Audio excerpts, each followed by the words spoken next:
Okay guys, here's a new fun book that I found called Giraffes Can't Dance by Giles and Andracy and Guy Parker Reese. Look at that giraffe. All right. Giraffes can't dance. There's the monkeys.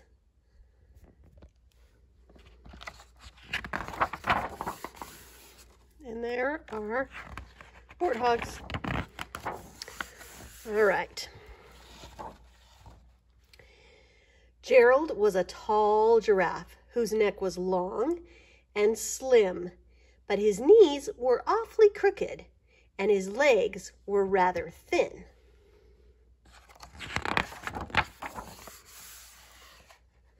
He was very good at standing still and munching shoots off trees, but when he tried to run around, he buckled at the knees. Whoa! Fell down, tripped over a turtle. Now every year in Africa, they hold the jungle dance, where every single animal turns up to skip and prance. And this year, when the day arrived, poor Gerald felt so sad because when it came to dancing, he was really very bad. Look at what animals do you guys see? There's zebras, there's some mice, and some lions. I see a cheetah back there, some water buffalo. There's alligators. What else? There's hippos and elephants. There's more cheetahs and what are those called? Those kind of deer. I can't remember what they're called. And monkeys and anteaters and snakes. And there's Gerald the giraffe.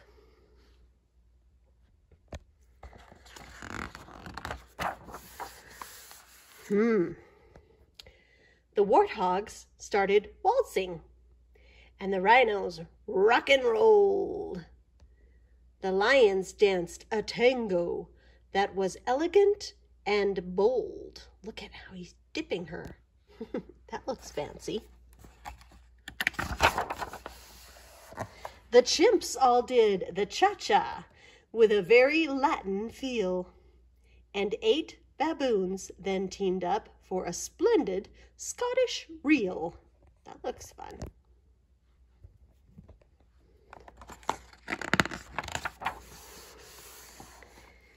Gerald swallowed bravely as he walked toward the floor, but the lions saw him coming, and they began to roar. "Hey, look at clumsy Gerald," the animals all sneered. "Giraffes can't dance, you silly fool. Oh, Gerald, you're so weird." Gerald simply froze up. He was rooted to the spot. They're right, he thought. I'm useless. I feel like such a clot. So he kept off the dance floor and he started walking home. He'd never felt so sad before, so sad and so alone. He wants to dance too, huh? Then he found a little clearing and he looked up at the sky. "The moon can be so beautiful," he whispered with a sigh. "Excuse me," coughed a cricket, who'd seen Gerald earlier on, "but sometimes when you're different, you just need a different song."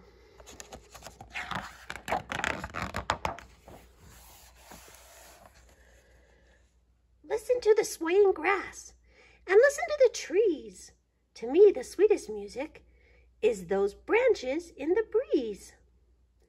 So imagine that the lovely moon is playing just for you.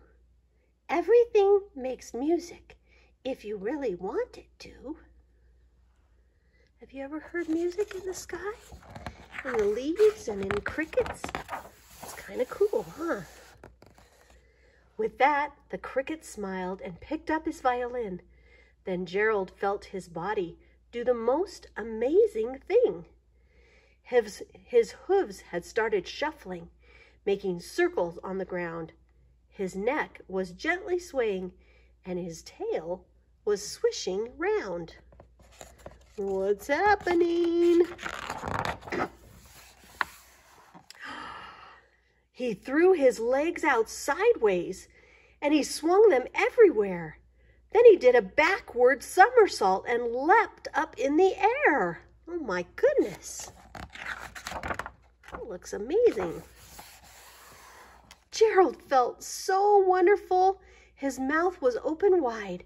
I am dancing. Yes, I'm dancing. I am dancing, Gerald cried.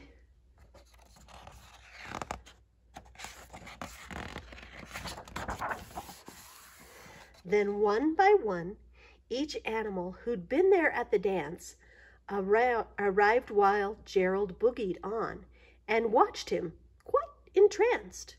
They shouted, "It's a miracle! We must be in a dream! Gerald's the best dancer that we've ever seen!" Wow, they changed their minds, didn't they?